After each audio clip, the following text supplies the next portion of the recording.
everyone? Welcome to an episode of Corner Flag Convos and Chips. I'm here today with two of my friends and favorite presenters. You guys can sound off right now. Okay, my name is Michael Philander. I'm a Bayern fan and I live in Georgetown, Guyana. How's it going, guys? Brian over here, Dortmund fan living in New York. I just wanted to start off the section of the podcast by saying I hope everyone's staying safe and everyone is taking every single precaution necessary for us to flatten the curve all over the world. Football's a big part of our life and a priority for all of us, but staying safe and keeping the global population safe is the biggest priority right now.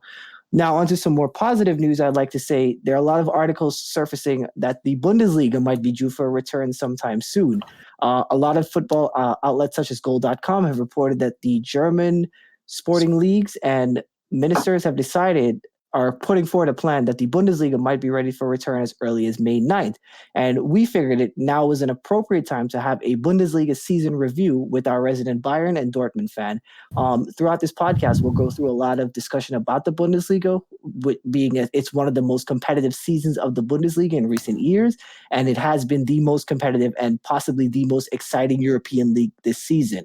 So we're going to get into it, and I'm going to let you guys know right off the bat, we have two very opposing forces here, one BVB, one Bayern Munich. So expect a lot of split in opinion. What do you guys think? You guys think you'll end up agreeing on anything and a lot of disagreements?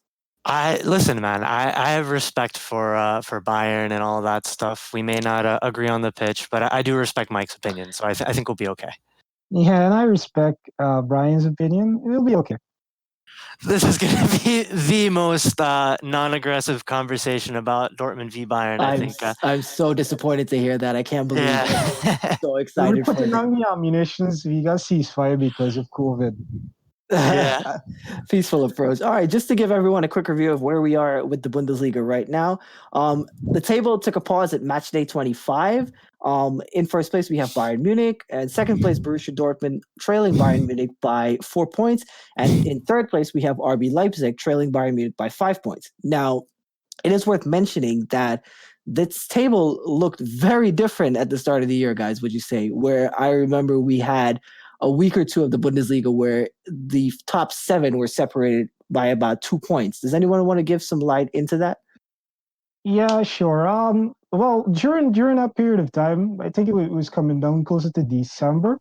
There was like a real tug of war between Bayern, Bayer Leverkusen, Dortmund, and also RB Leipzig, which was actually holding the first position during that period of time. But I think what ended up happening is that RB Leipzig, they couldn't have really handled the pressure, and eventually their system probably got to them because it's a very high intensity system, and sometimes those systems, especially since it's the first season under Julian Nagelsmann, it's very hard to maintain that stamina throughout the season. And at the end of the day, Bayern experience in winning titles always comes out full center during this period of time.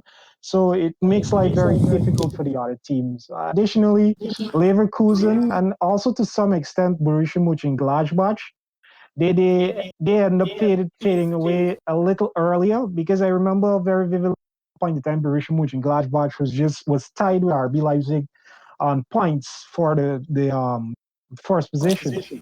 And it was looking very likely that they could have done something, but they can't really handle the pressure. And I believe Bayern dominance over the few years has really contributed to that type of like a stage fright mentality for other teams. Interesting. So, a lot. Yeah. So that's how we basically are at this point now. Bayern 4 points ahead of the competition, leading the pack well. Additionally, too, Bayern's initial part of the season was clouded by Oh, don't get into that yet, because we're definitely going to go into that in a couple of minutes. I don't want you to expand too much on that. Okay. Just to touch base with you, Brian, Dortmund 4 points behind, recently had a bad result in their Klassiker against Bayern. I know I'll ask you later on where you think your expectations for the season are going to be. But as of today, April 21st, are you happy with where you are in the table, and are you happy with the gap? It's a yes and no right there, Chev. It's a bit complicated because we came into this season with very high expectations. We made some high profile signings. there's a lot of expectation on our shoulders. Marco Reus, our captain, in the beginning of the season, he was saying that the club wants to win the title, and especially from his perspective, considering his career, I can see exactly why he's so hell bent on it. But it's very complicated when you have so many good signings coming in at in one transfer window. It's very hard for them to gel right away. And I feel last season definitely put this expectation of, well, we were able to do it last season. Why can't we do it this season? Because we did have that whole plan of a 2-year overhaul, and last year things went really well. We ended the season very, very close behind Bayern. So coming into this season, I think people's expectations were, all right, you guys have signed another great crop of players. That's the second year pretty much in your rebuild. You should be challenging, and I agreed with that. I definitely came into the season thinking we would be able to overcome that hurdle finally. But there were games, especially like the one against Union Berlin, where we pretty much not putting any filter on it, we shit the bed, losing 3-1. And classic Dortmund, classic. Yeah. What do you want me to say to that? But yeah, so there were games like Union that we should have won, and there's definitely a lot of points that we dropped that could have pretty much put us ahead of Bayern right now, honestly. And I think the expectation was that we would be there, that we would be once again leading the pack going into the second half of the season. Where do I see it going? I still think Dortmund is in it. That's for sure. 4 points is not something that's entirely something they can't hurdle. We have seen, especially last season, Bayern is still capable of dropping points. And I also wouldn't count out the other teams either. Leipzig and Gladbach have been playing really good seasons. So I still think that that there's still threats for us to look out to, even though, we are technically the top 2 teams in Germany. But it's like you said, it's been a really competitive season. I just wouldn't count anyone out right now just yet. Understood. Absolutely. Now, since I had an idea of where you think the club is and where you guys started, I'm going to delve into Mike. Now, Mike, Bayern had a very tumultuous start to the season for a club as the size of Bayern in the Bundesliga, whether that's related to the management or other factors of players not gelling together, signings taking time to adapt. Where in September, what expectations did you have for this team based on what you were seeing, and where are your expectations today? Well, in September, my outlook for the team was not as bright as it is today, I must say, because the management of Kovac was, as you mentioned, tumultuous. And the Kovac situation, I believe it was a period of time whereby the players, they did not respect him that much. So a lot of times, like, he would make decisions that players don't necessarily mesh with. And I believe it was the inner workings, the hierarchy of the team itself that really got rid of him. So like the beginning of the season, Champions League was completely out of the picture. I did not have any expectations of winning Champions League at all. And then for the period of time, like a little after September, I was like really afraid that we wouldn't win the league this season. So it was like a more bleak outlook during that period of time. But now we did a lot of work on the ANSI, and we've realized that we are the team again that we should have been on the Kovac. And we are at a point now where we are probably the most dominant team for the pack right now in Europe. So, like, the expectations change dramatically because now I really do believe, especially after the result against Chelsea, that we have a really good shot at winning the Champions League, especially with a lot of the Champions League teams out. So, a treble possibly, I would love that. Interesting. I wouldn't. Brian, come on.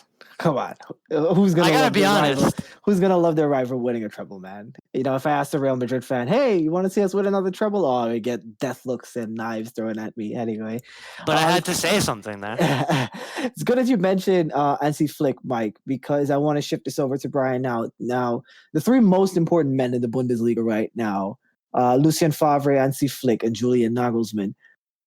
All 3, interestingly enough, had very different beginnings of the season.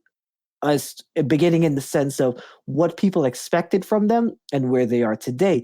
Lucien Favre had a lot of fanfare. He's known to be a very progressive thinking coach, great with young players, and plays incredibly attacking football that is pleasing to watch and brings results. Hansi Flick, I would wager the average football fan, or at least the regular football fan, had not heard of before he received the Bayern job. And Julian Nagelsmann was now tasked with turning his glory days at his previous club and making it into something worthwhile.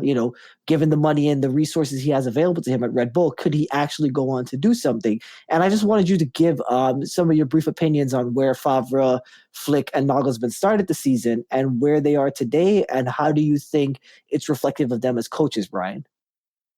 So, I mean, let's start with Favre, right? So, I think with Favre, it's always been very muddled, I mean, especially after last season, potentially expectations were high, right? But I feel a lot of the fan base still wasn't convinced by him necessarily, because even last season, some of the decisions he made weren't necessarily ideal in terms of, how his game plan, substitutions. There was already rumblings like among the fan base about all these things that he was doing. And coming into this season, a lot of the fans that I knew, for example, were pretty much saying the same thing, like, "Oh, I don't know, I'm not sure about Favre," despite the fact that we were expected to challenge. So, and I think that's still continued. I mean, it's kind of shown throughout the season that he's still continuing to make these curious changes during games, tactical switches that haven't really gone in our favor. And my opinion of him is very mixed as well. On his day, he's brilliant, and the things he does, makes me think that he is the coach that should lead us. But then we'll go on a 2 or 3 game streak where we draw, we can't score, or our defending is terrible. And that's one of the things that also makes me think of him in a way that I'm not exactly sure, whether he's the right coach for Dortmund. Because we've had this defensive problem for over a season now at this point, since maybe last January. And there still hasn't necessarily been that type of solution, that solid solution that says, okay, we're solid now, we're watertight. So Hummels, for example, was brought in to shore up the defense. I'm not going to say he's done a bad job, but it still hasn't been necessarily everything we need. Maybe going on to Flick now. So Flick, I think it's been remarkable what he's done. From where he came from. Specifically, he was Kovac's assistant coach, if I'm correct, Mike. That's correct. That's correct. He was Yeah. also Lowe's assistant manager when the Germany team won the World Cup. Okay, yeah. So from where he's coming from necessarily right there, I think to take over, the top team in Germany, I'll come out and say it. It hurts, but we'll go with that. It's pretty impressive. There's a lot of pressure there, and we know there's a lot of drama in that locker room. There's a lot of really big stars to kind of get the respect of. So for him to take that, I mean, let's be honest, it kind of was a sinking ship at one point under Kovac. To take that and right it, I think that's impressive. Nagelsmann, I think what he's done with Leipzig is very, very impressive as well. I mean, coming in, Leipzig has a lot of money, has a lot of funding, and as you've seen, they've been able to splash on the transfer market. They were able to sign Dani Olmo, which is a really big signing. And I just think the way he set up the team, I think it's been very attacking, very attractive football. So I do think that there's a lot of potential in that team. He's made players like Nkunku look really, really good. He pretty much does get the best out of his players, just like he did in Hoffenheim. So he's definitely made them a threat. I definitely hope they don't continue to challenge necessarily, unfortunately. But I think that's inevitable with the setup that they have and with that type of coaching staff. But for me personally, I mean, and I'll get into this more detail, I think Marco Rosa has been the coach to watch in the Bundesliga as of this season.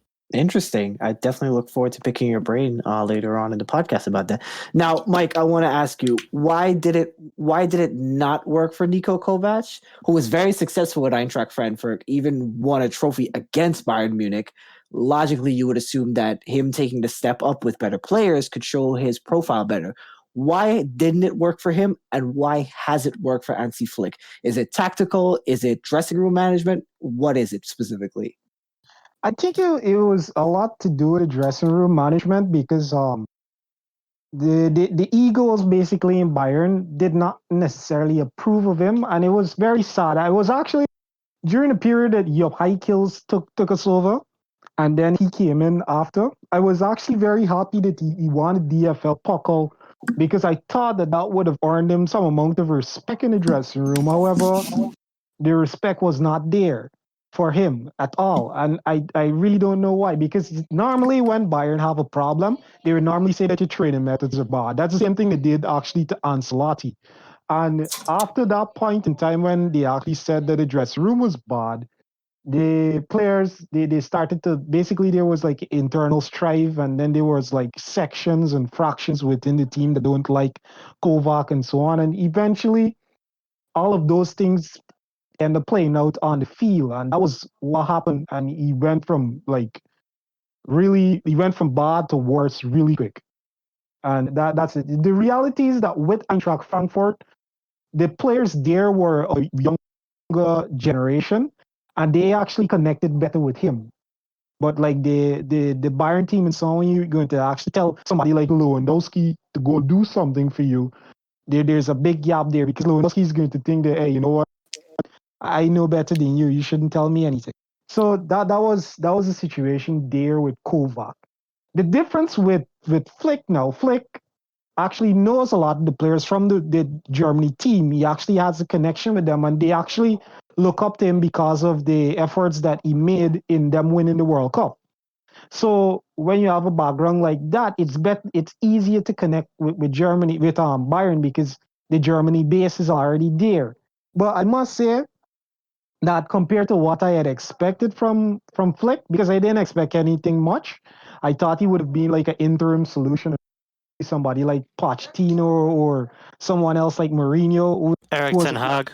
time would have Oh, I was gonna put him on the yeah, spot and and ask have him to. what. Yeah, so like the options were there, but I think Bayern hierarchy decided to go with Flick, and Flick ended up doing exactly what they would have required from him. Do you see him staying long term?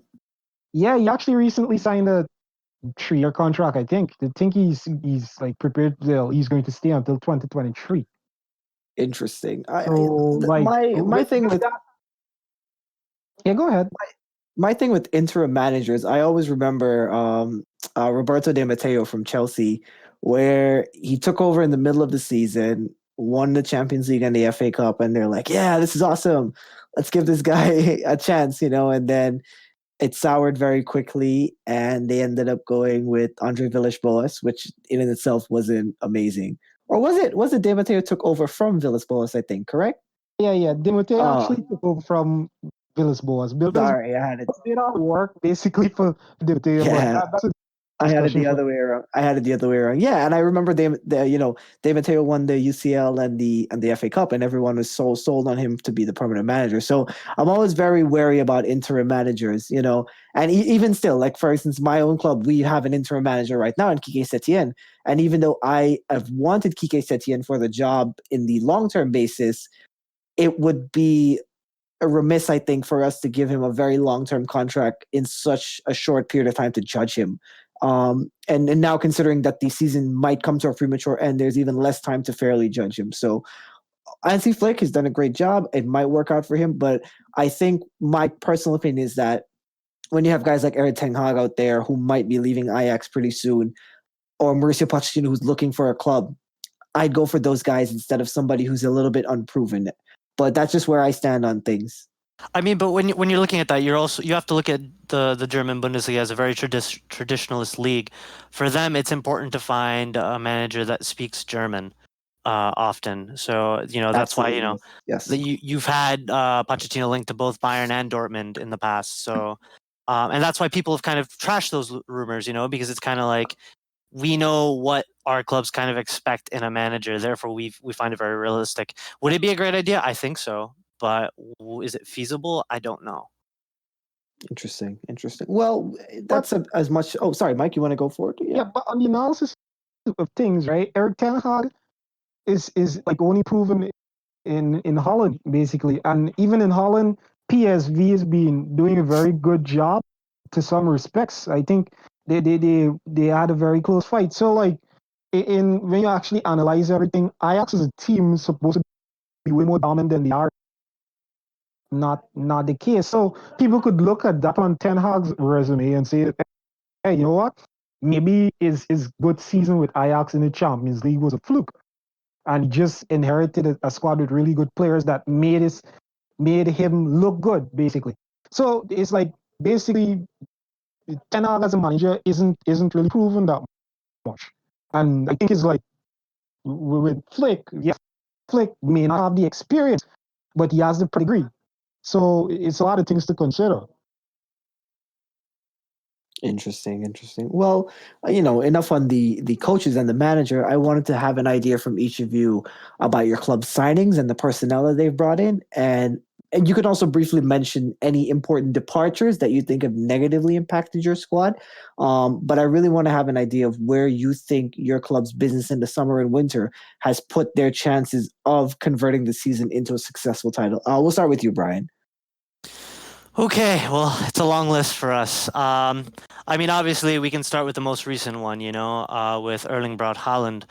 An absolute beast, an absolute The tank. Terminator. The boy He's was been. probably made in a lab. I mean, I'm not, I'm not going to feed into any rumors here, right? But I won't disagree with you necessarily. No, he's a fantastic player. He's a fantastic personality, from what I understand, in the dressing room as well. He's always hungry. Our keeper Roman Burki is always saying in training, he always gets upset even when he doesn't score there. The 9 goals he's already scored, they speak for themselves in such a short amount of time, and he's such a young player too at 19. I think he's been fantastic. He's definitely the type of forward we've needed since Lewandowski has left. Yes, we've had some fantastic names. I mean, clearly Aubameyang and Alcácer, but with them, there were also other issues that needed to be ironed out that I guess weren't ironed out in the end because they're not there anymore. But I do feel he's definitely the type of forward that we've needed for a very, very long time, and I'm very happy he's at the club. I think he's definitely revolutionized our gameplay. Let's see. We also signed Julian Brandt, which personally is my favorite signing for Dortmund for the season at this point. A player of immense talent that I've watched at Bayer Leverkusen for a very long time, and I'm very happy he's at Dortmund. He started, his season a little bit rough. There were some games where he would lose the ball and all that. But I also feel that also came with him playing on the wing a lot, which I don't think is his is the best position for him necessarily. So Favre has now started playing him more in the center of the park in a partnership with either Witzel or Chan. And that's been fantastic. His vision, his passing has been sublime. So very happy to have Brent finally with us.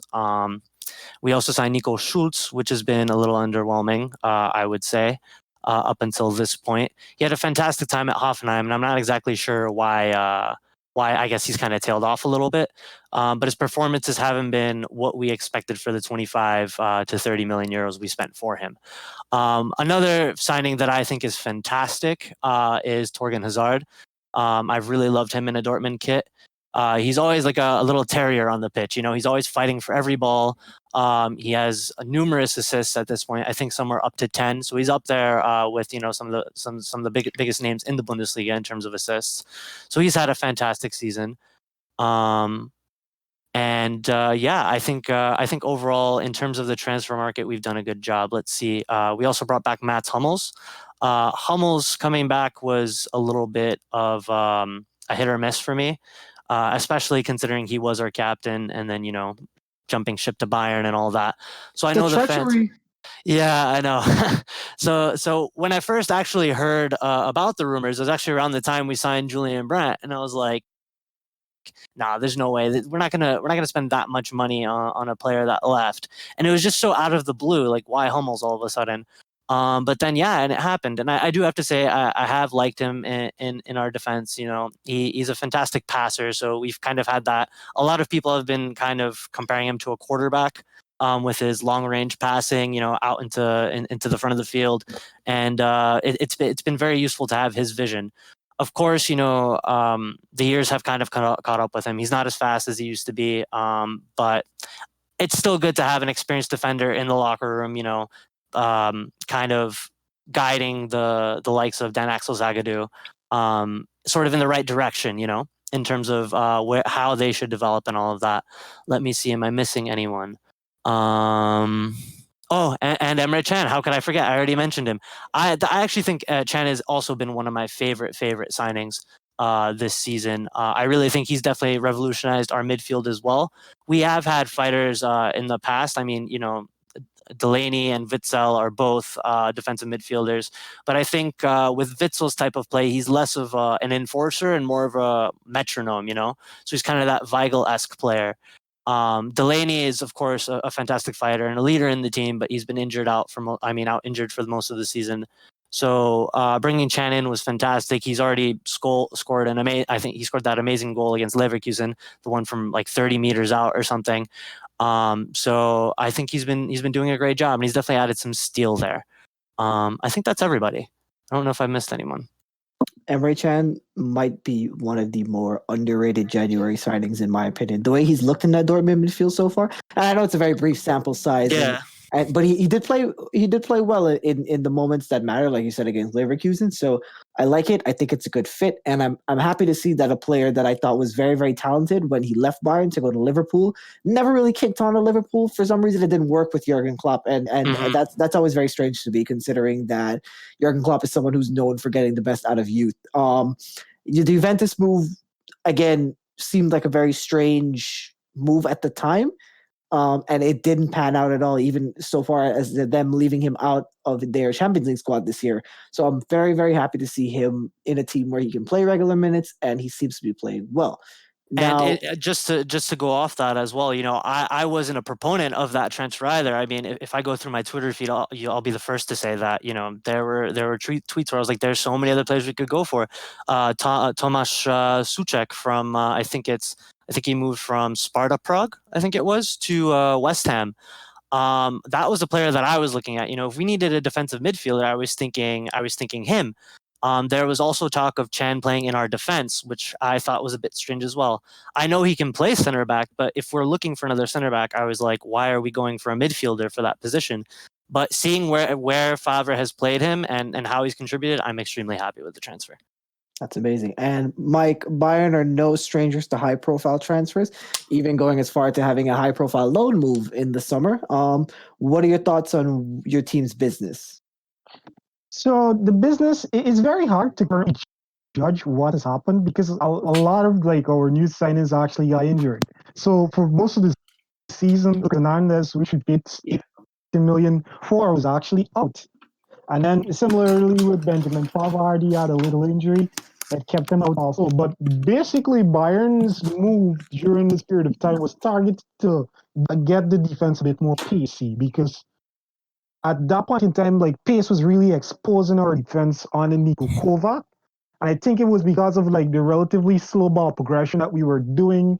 It wasn't really helping us that much. That's why Hummels got sold and so on, because he could not keep up with the pace that was actually required for the matches and so on. So we actually ended up in that situation. Additionally, we sold Renato Sanchez and we brought in Coutinho along with Michael Cruzans and also Ivan Perisic, Odriozola. But many of the signings that we did not really have that major impact. I know Perisic had an impact during the period, but I believe that Perisic was actually brought in to make Kovac feel comfortable because he has the Croatian connection, and basically he actually knew Kovac a lot, and they wanted that Kovac to actually get something comfortable. A lot of times the hierarchy of teams do that. They normally bring in a manager, bring in a player that the manager is actually really good with. So he would actually get to bed in. The similar thing was done with Ancelotti and James Rodriguez. I'm just talking to But getting on to Coutinho. Coutinho has not really had the impact that many persons were expecting.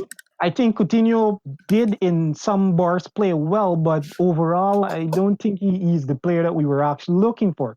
And the strange thing is that the player that we were looking for was already there. As with Muller right now, he actually has about 15 assists this season, which is extremely well.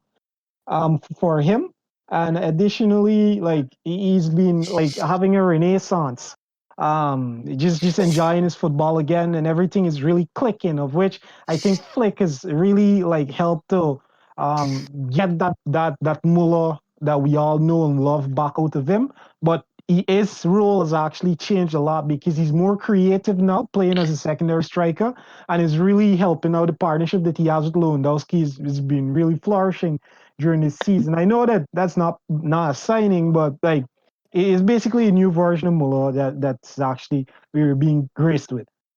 So in addition to that, I must say that this signing actually happened before, but Alfonso Davies has been electrifying this season. He's been really well. I did not expect him to become a left back, but that's the role that he's now owned, and he's doing really well.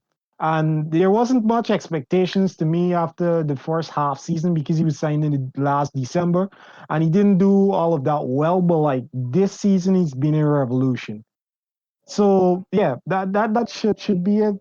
Departures and so on, as I mentioned before, Renato Sanchez and Hummels were out along with Frank Ribery and Ian Robin, which was like the end of robbery basically this season. Something that I did not expect it to for us to like get this gear so fast without them, but we've been really successful so far without them. And just Good. touching on what's it called? Because I noticed that Mike also mentioned departures. So I mean, clearly Paco Alcácer leaving. I did want to briefly mention that I do think that that was a mistake. If there's any way that the club was able to stop that departure, I definitely think that's something that they should have done. Because as we've seen, going into any season with just one striker is a problem. So and he was really good for us. So I just wanted to mention that as well. Yeah, that was one that it seemed very strange to me as well. He was doing so well, and then all of a sudden he had a couple injuries. Lucien Favre didn't seem to fancy him, and then all of a sudden in comes Holland, which I think is a wonderful signing for Dortmund. But it just felt very strange to see Alcacer, especially after the first season he had, just be shown the door. Yeah, I think the injuries definitely hampered his performance this season, even though he started the season fantastically, you know. But I think it was a combination of the injuries. I think there was rumors about him missing Spain and all that. So, you know, mix that all together and that's already problematic. So I think it was quote unquote the best option to sell him. I mean, I guess in quotes, right? Because I do think, you know, they should have done more to have him stay. But at the end of the day, if a player doesn't want to be there and they are actually homesick and, you know, they don't want to fight for their spot, there's nothing you could really do about that. Absolutely. I remember the same thing happening with Mark Bartra. I mean, besides the unfortunate and the horrific situation that he went through with the terrorist attack, I remember him saying that he never felt safe in Germany anymore and he wanted to be in Spain because he was quite homesick. So seems like the adaptation from Spain to Germany might not be as easy as a lot of people think it is, despite the countries being so easily accessible to each other. Yeah, you know that might be a thing for sure, but I think with Bartra's situation, it definitely had a lot more to do with the fact that that bus bombing happened. You know, Absolutely, yeah. a lot of members of that team that year were rattled by it, and I don't know if you guys watched the Amazon Prime documentary on it, but there's a whole documentary of Dortmund's past season, and they talk about the bus bombing a lot. Actually, you know, they talk about how it had all affected them. How, you know, even going to play that game against Monaco, you know, it was very very hard on them, and it affected them for years. Especially, you know, going to testify and all that. So I think with that, you know, it was a bit much for Mark. I do think he was a great defender. He might have not had the best of spells with us, but he was a great guy as well. And yeah, it was sad to see him leave as well. But going back to Paco, yeah, I definitely think that was also very unfortunate. And you know, management and Zorc and Aki Vatske should have maybe done a little bit more for him. Right. And I just want to now segue into the next part, just to let everybody know we're a very equitable podcast here. It's not going to be all Bayern, Dortmund, and RB Leipzig, because now I want these guys to tell me, because they both say that they're avid Bundesliga watchers. So now, you know, the viewers and I, we're going to find out at the same time if they can really stand on their claims. So I just wanted to have a brief discussion with you guys about what's going on outside of the big three in the Bundesliga. And maybe let's say beyond the big five, because Mike briefly mentioned at the start of the podcast, the the upward fortunes and then downward trend of Bayer Leverkusen and then Borussia Mönchengladbach. What are your thoughts on what's going on in the rest of the league? Feel free to mention any players, any coaches, any teams that have had surprisingly bad seasons, any teams that have had surprisingly good seasons. Mike, you want to take us away with any thoughts you have on this? Yeah, well, right now the biggest surprise of the Bundesliga season is actually Union Berlin, who are playing very well. A really nice underdog story, being the smaller Berlin.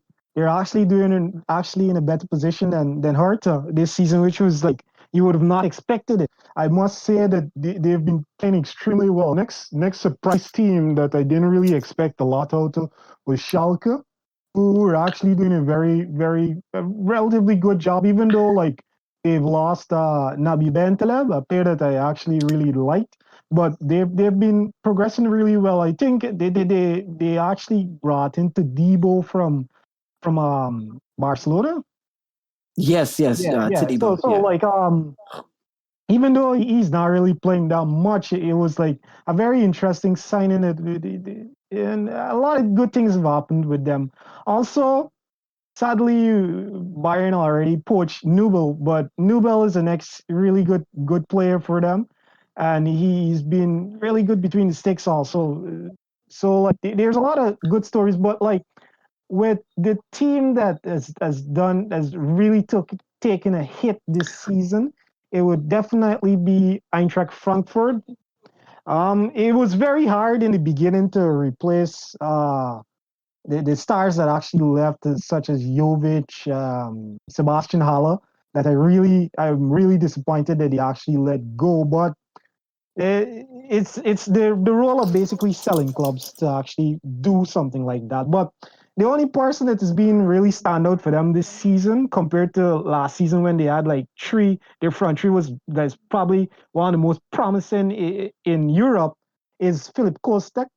He's Kostic has been doing very fantastic. really good job on the wings, and it's a really nice story, you must say, with him, because it's like basically the load is basically shifted towards him now, and he's actually appreciating that role, I must say. Yeah, well, that's generally it. I think like for the lower teams and so on, Fortuna Dusseldorf, they've been like barely surviving for I think it was last season and this season here. So I would expect them probably looking like a relegation candidate, and definitely Paderborn would definitely go down also.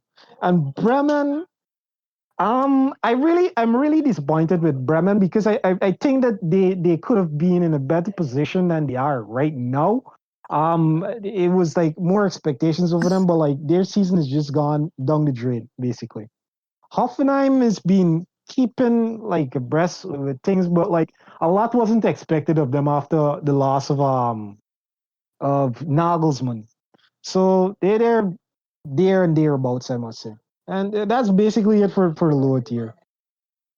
Yeah, I can't expect much from Hoffenheim if they're signing guys like Luka Bacchio for the amount of money that they did. But that's neither here nor there. What about you? Feel the rest of the field has been up to par this season? I mean, it's funny because we mentioned this that there wouldn't be much disagreement between me and Mike, and he pretty much hit a lot of the points that I was actually going to mention as well. So I'll start with the surprise underperforming team. For me, they were Werder Bremen. They're a team fighting for relegation, and it's one of the big mysteries for me of this season. They're a team that's consistently finished mid-table, 8th and 11th in the last two seasons, respectively.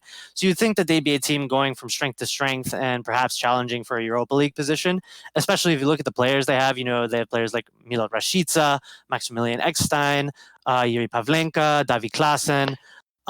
These aren't names that you necessarily feel should be fighting for their lives in this league.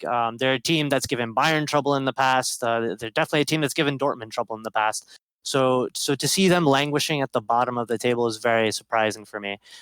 Just look at Rashica on his own, 7 goals, 4 assists for his side. And he'll definitely be a player that clubs will be looking at during the summer. Player that I felt Dortmund should try and invest in should Sancho leave. But there's been a lot of links to, I think, RB Leipzig should Werner leave. So he would be coming in as his replacement. So He there's scored been that fantastic solo goal versus Bayern Munich this season, if I remember. they call him Rocket Man for a reason. He's incredible. I saw that goal, and I can't imagine how he did it. It was an impeccable strike. He's honestly one of my favorite players to watch in the Bundesliga. There's been a lot of talk as to why Bremen is in the position that they're in, but a lot of the signs kind of point to their coach, which is Florian Kohfeldt. So he's from what I've been able to garner from both news and watching highlights and all of that. He hasn't really been able to motivate the team, which is looked low on morale and lacked creativity. Despite the fact that sporting director Frank Baumann is 100% behind his manager. Saying the players are also behind him as well. So a lot of people are saying, the loyalty to a philosophy and coach that no longer work, is the reason for their downfall. I also think that's fairly questionable when you take that at face value. A lot was said of Klopp, for example, at Dortmund, and perhaps his philosophy running dry at the club by the time his tenure came to an end. But the club were loyal and never, wanted him to leave. He showed at the end that he was able to turn things around. And I'm sure if he would have stayed, things would have, improved as well. So I really think that, it's not always down entirely to the coach. So putting all the blame on Kofel, I think, would be remiss. But there's definitely something going wrong there. And, I'm not an expert on Bremen here, but, I can't put my finger on it. And, I guess the rest of the league hasn't been able to do so either. Let's move on, I guess, to surprise team. So Union Berlin for me as well, hands down the surprise of the season. As Mike mentioned, they're above their city rivals Hertha, which is fantastic. I love their fans. The pyrotechnics they get into and all the crazy crap that they do is fantastic. So from a fan perspective, just going to watch the games, I'm sure is fantastic. And they're a great atmosphere to have in the Bundesliga. So I'm happy that they're doing so well. Best coach so far for me, I did mention this earlier, Marco Rose, for me has been phenomenal, I think, this league. I mean, in this season. So he's made title contenders out of Gladbach, which have finished 5th and 8th in the last 2 seasons. And mind you, that 5th place finish was 14 points below 4th place Bayer Leverkusen. So they've led the league through stretches of this season. They've showed they were capable of beating Bayern, and they've added quite a few talents to their ranks. They play a very attacking Klopp-esque brand of football, which isn't surprising, because Rose played under Klopp when he was coaching Mainz. And he's also taken pretty much a Schalke reject in Breel Embolo and pretty much revived his career. That's another player I feel is having a bit of a renaissance because we mentioned Muller earlier. He's pretty much had he's definitely had a new lease on life, which is great to see after he languished away at Schalke. And Rose has definitely also been able to bring the best out of players like Florian Neuhaus. And so I think that's about it for me. All right. So just to get into the concluding section of our podcast, I just want you guys to fire off some semi quick hits. You can give a brief little discussion. It's about things in the league and who's on top and who's where. So I'll start it off. Who's your player of the season, Mike, and why? Well, I think it's like a no contest right now. Robert Lewandowski, he's being impressive this season. The scoring prowess of Robert Lewandowski has been amazing. I can't really. I actually thought that this season he would start regressing because the striker role it would have eventually come at some point. I know we would have been looking for a replacement. I thought this season he would start regressing and we would be forced to actually get Turbo Timo. But things didn't really pan out that way, and Robert Lewandowski is being brilliant. I remember, I think it was like the first 10 or 11 matches he scored in every single match. And that's how good he is. And well, definitely he would be my standout player this season. But for like notable mentions, Alfonso Davies has been having an incredible season, and Serge Gnabry been amazing, especially his performances from the Marlin of Tottenham at the new stadium. He's been amazing, I must say. And like it's really strange because it's like the Gnabry, I know from his Arsenal days and so on, you would have never expected him to become the type of player that he is. Because right now, he's up there with the best, I must say, as a wing player. And he's actually, like, how he's developed, like starting to outshine Coleman completely on the stage now. And it was like, you would never expected that for Gnabry. And he made the transition from Robin and Ribery so smooth. So like definitely he's been amazing. And next standout performer would definitely be Mulan Thiago. Thiago's been amazing. And I must say that this is one of the seasons that injuries have not really affected him. I'm really happy about that because before and so on he used to like be playing really well and an injury would just come and derail his season. And I must say that he's been amazing this season. Got you. Yeah, The man rides his Bayern players quite I was well. just about to say every single player he mentioned was a Bayern player. Munich player. Yeah, I didn't realize the question was name the best Bayern Munich players, Mike. Anyhow. The others. Now he takes it back. Now he's trying to listen, Mike. Let's give Brian a chance. Brian, who's your player of the season so far? I mean, well, I'm going to have to disagree with Mike completely. And please pick the guy I have in mind. Please, just go for it. Jadon Sancho. Yes. Oh my God, Jadon Sancho. Oh, it's crazy to overlook him right now.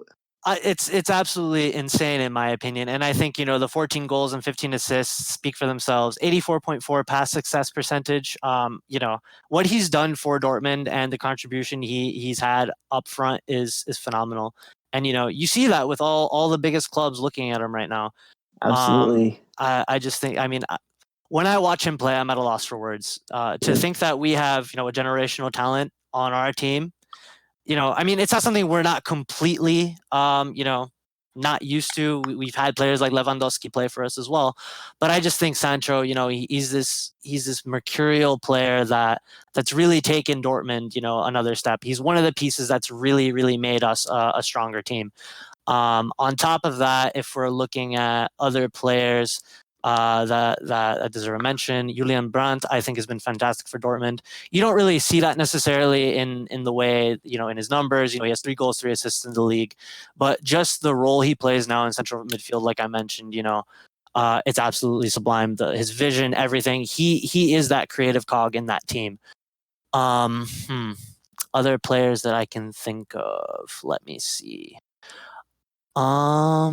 Yeah, you know what? Let's just leave it out there. Since Mike decided to go with just straight up Bayern players, I'm going to go with Dortmund players. Spite for spite. Yeah. Two more notable mentions, I must say. Timo Werner's been having an amazing season. It is really like this season was his breakout season. But from behind too, I must say that Klaus, I think... Klosterman. Yeah, Klosterman has been amazing too. For RB Leipzig, and he from the match against Tottenham, that I really like. He really saw a lot of the person that he actually is. You see it from that match, as in like he from the midfield position and so on. He's been amazing, and it's really really good. Sorry, no, not Klosterman. I was thinking about what's his name, Hassan. Interesting. Yeah, Hassan. And that's the next maybe standout this season too is Kano from the centre back position. I really like the role he plays for Leipzig. He's really, really a very good say that he's like a poor man's Koulibaly, I must say. Interesting. Poor man's Koulibaly.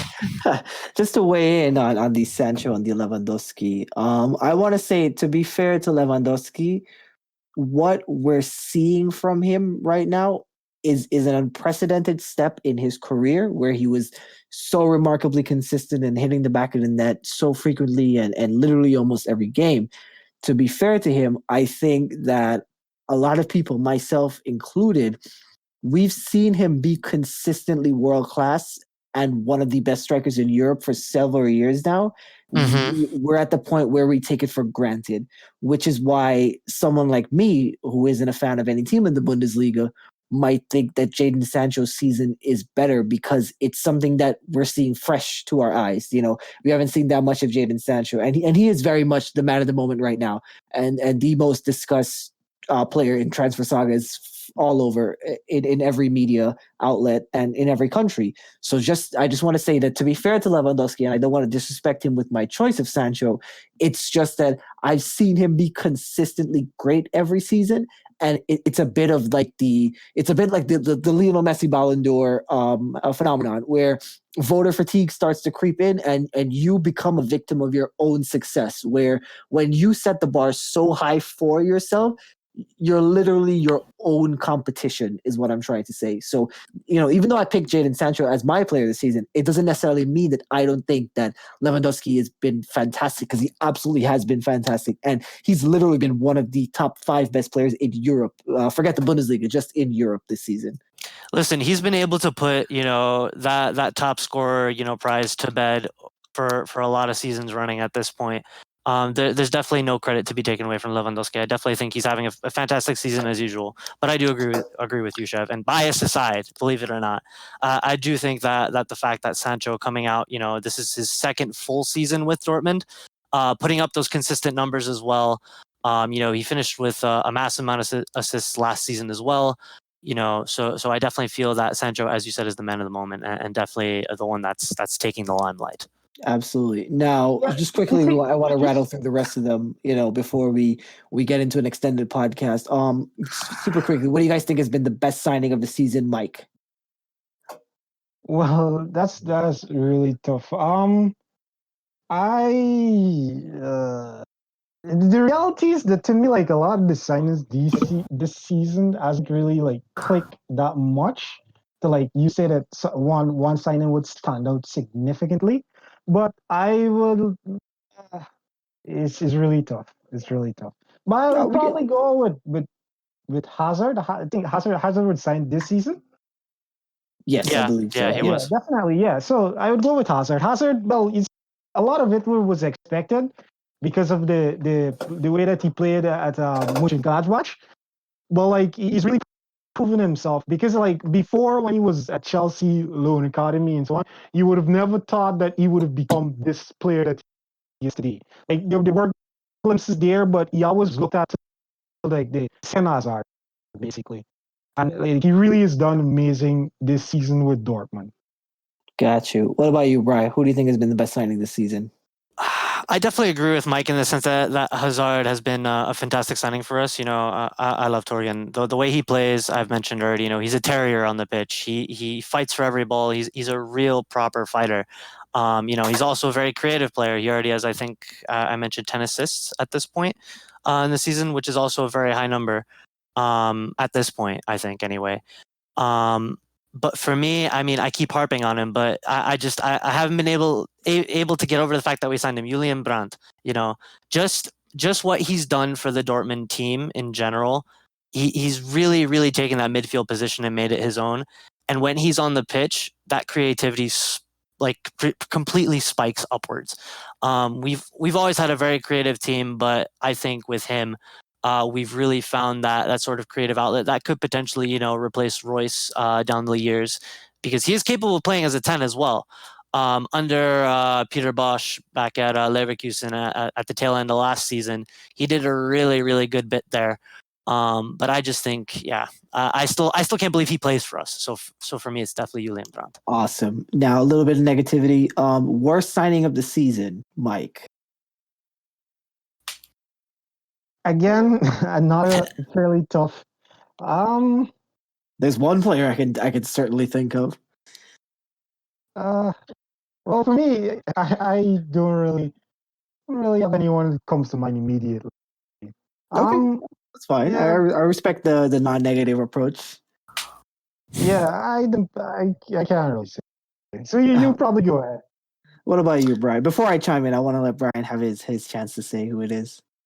It is kind of what Mike is saying, because in terms of signing performances, none have really been on the level where you could say they've been standout great or standout poor. They've been very lukewarm, I would say, in terms of what effect they've had. I'm not taking away from what I said about Julian Brandt and all that, because he's been fantastic.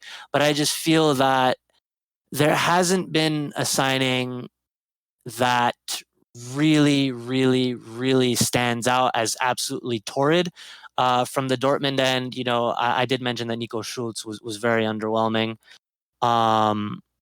But even him, when he's been on the pitch, he's been able to put in some performances. But it hasn't been to the point where I'm like, all right, I don't want to give this guy any more chances. Let's just bin him next season, Absolutely, yeah. So I think I stand with Mike on that. It's been a little bit weird with that this season. Yeah, it is quite harsh to just make a generalization on a signing that hasn't even been given to show their worth, Exactly. My choice, Felipe Coutinho. I keep coming back to it. He hasn't been the worst player in the world, but I just think, and this is more about the player than the club itself, I want to say. And it's not the club's fault, but rather where the player now has to direct his career towards. He is going to come out at the end of this season as someone who was seen a surplus by 3 major teams in a row. Liverpool were fine to let him leave. Barcelona didn't see a future with him, and they still don't see a future with him, even though he is their player. And now whether or not that'll change under Quique Setien is up for debate. And Bayern Munich don't seem to be interested to keep him on. Where his career goes from now is exclusively in his court. I personally just don't think it's been a great signing, but I don't want to harp on it too much because he hasn't been the worst player in the world, but I think he hasn't been as transformative as much people thought he would have been. Now, I quickly want to get through the last 2. Best under 23 player, and don't cheat and say Jadon Sancho because that's too easy. That's too easy. We know the boy is talented. Brian, what do you got for me? Erling Haaland. He's played, Brian. He's played like it doesn't matter for me. Matches. Come on. And have you seen those numbers? I'm convinced. That's my hot take. That I'm sorry. All right, I'll give you your one hot take for like the month, and then I don't want to hear another one. Okay. I'll come back with another one in the next podcast. I'll let you sit with that one, Mike. What about you? Who do you? I think you have a guy in your squad who is, even though he hasn't been signed this season, he's been fantastic, and I think you're gonna pick him. Well, Alphonso Davies. I think Alphonso Davies, brother. That's it. That's who it is. But you see, it's just like it's really surprising how well he did in this new role that he actually took on. Like, I was never expecting this. I thought he would have become a winger, and then he would have been like in and out of the team because he's Canadian. I don't really trust a lot of these American signings and so on. Because I don't know, like a lot of times Americans would come to the Bundesliga and flop miserably. So like I never really had the confidence that he would have came. Well, not really Americans, but people from the Major League Soccer. And I never really had the expectation that much on him, but like he is really revolutionized the position to the point now that it's really hard to choose between him and Alaba in the position right now.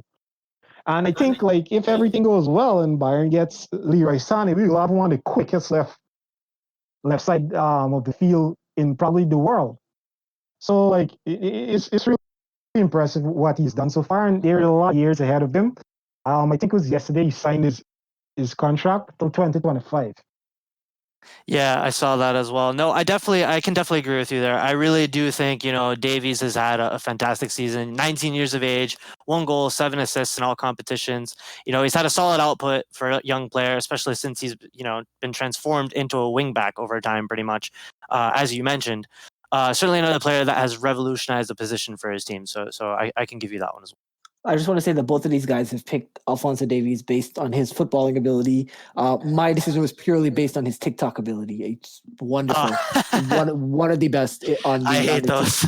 One of the best on the TikTok scene. He's hilarious. He's hilarious. And the last quick take I want to get out of the way.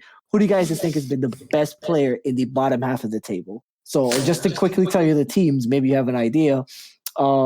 It'll be the bottom 9. So that's Union Berlin, Frankfurt, Hertha Berlin, Augsburg, Mainz, Fortuna Düsseldorf, Werder Bremen, and Paderborn. So if you guys can think of any player that's been standout despite his team's form, now's the time to give them a floor. What about you, Mike? Who do you have? Well, I'll have to go with a Union Berlin player that I've seen play really well, and that's Treble, I think is his name. He's the wonderful box for Union Berlin, but like his ability is really, I mean, the top 3 years also is probably the twilight of his season, but I really admire how well he's done. Additionally, I think the Bremen striker that was mentioned earlier, I can't remember. Yeah, Milo Rashica. Yeah, he's done an amazing job too. And last, I'll make just one more, and that's Kostic. He's done amazing for Frankfurt, even though they're in a very bad position. Yeah, I'm gonna keep it at one player. We've already mentioned him, Milo Rashica. You know, you're in a sinking ship. You're in a team that's fighting for their life, and yet you still managed to score 7 goals and create 4 assists. I think that's fairly impressive, especially with all the turmoil going on there. He still managed to consistently put up the numbers. And I really do think that a lot of big clubs are going to be in for him come the summer. And yeah, Milan Rashica for me. All right, awesome. Listen, guys, it's been fantastic speaking to both of you, and it's been great as a host to have the ability to pick your brains and listen to all the insightful knowledge and views you have on the Bundesliga. And I think I can speak for each of us in saying that we hope football returns very soon, Absolutely. but we do hope it's not at the expense of the safety of anyone. And I do urge everyone to continue to stay safe and do what they have to do. So I've been your host, Shevin, and these are my 2 presenters. Brian over here. So on Twitter, you can find me at Brian E Media 1, and I write for Fansided's Playing for 90 page and BVB Buzz. And Michael Philander, you can find me at Philander003 on Twitter. Well, I don't do writing anymore, but I used to write for Bayern Central. I'm just here. Yeah. All right, guys. We're just flaunting these biases at this point. I won't give anyone my Twitter handle yet because I have too many incendiary takes. But we'll get there eventually. I don't like it. All right, guys, it's been great speaking to both of you, and thank you to everyone listening. And I hope everyone has a great night and a great rest of the week. Goodbye.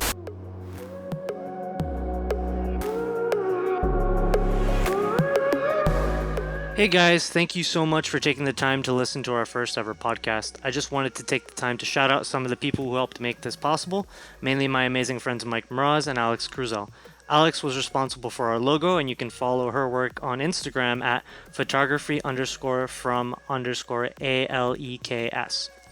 Mike was responsible for putting all this together. He's a musician and producer that you can also follow on Instagram at Mike Mraz Productions. He's also the producer behind the song that you hear in the intro, so you already have a sample of his work already. Thanks again for listening, guys, and until next time, cheers.